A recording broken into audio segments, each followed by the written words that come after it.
комуникации и информации, почитувани представници на компаниите, почитувани представници на медиумите. Почитувана заменик премиер во владата на Република Северна Македонија, госпожа Шекеринска, почитувани представници на институциите, а пред се почитувани стопанственици. Денеска ова е ден за вас и ова е ден денеска како да практично сите ние научиме да ги користиме придобивките на нашето зачленување во НАТО во делот на економијата. Се разбира, НАТО пред се е важно за економијата од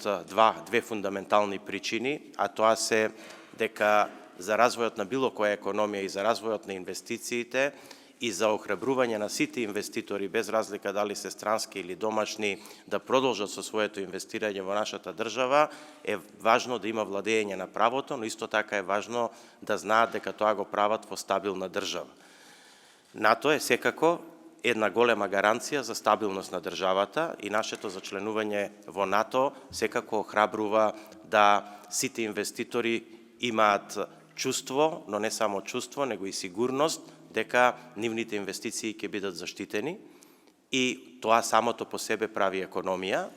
Но денеска, покрај оваа придобивка која што ја добиваме од НАТО, сме тука да слушнеме уште една дополнителна придобивка,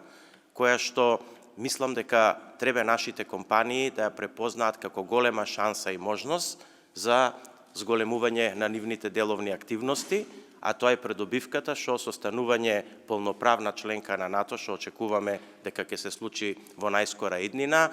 да нашите компании имаат можност да учествуваат во ланецот на набавки и ланецот на снабдување со производи за потребите на трупите на НАТО.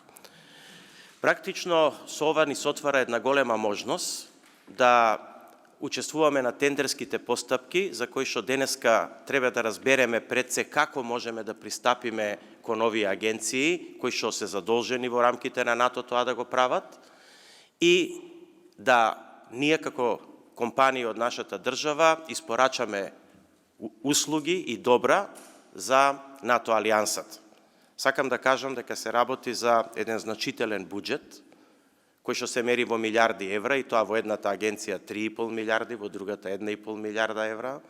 кои што стојат на располагање на нашите компании да рамноправно учествуваат како и сите други компании од сите други земји членки на НАТО,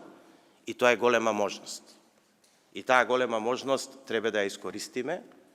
и денеска практично овој настан го организиравме да прво научиме кои се процесите и начините да нашите компании станат квалификувани за да можат да учествуваат во овие постапки,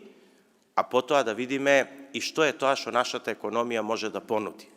Ние можеби немаме ракетни системи и оружје во производство, но секако имаме доста производи кои што може да бидат понудени пред се во делот на храната, во делот на текстилот, во делот на обувките и кожната индустрија, во делот на металната индустрија, на пропратните логистички потреби на армијата, како секако и во делот на информатиката. Затоа денеска покрај Агенцијата за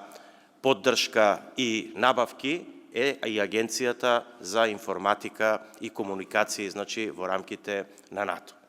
Јас не би должел повеќе, би сакал уште еднаш да им се заблагодарам на нашите ценети гости што најдоа дел од своето време да дојдат во нашата земја, да го споделат со нас и да не информираат за можностите кои што ни се нудат. А давам апел или праќам апел до сите комори, до сите стопански субјекти во нашата држава, ова да го препознаат како голема можност и шанса да ги зголемат своите деловни активности и од она што е зачленување во НАТО да направиме, освен придобивка за стабилноста на нашата држава, секако да направиме една сериозна економска придобивка. Ви благодарам на вниманието, не би должел повеќе, се со цел да оставам повеќе простор за една продуктивна пред се презентација на почетокот, а после и дискусија во таа насока.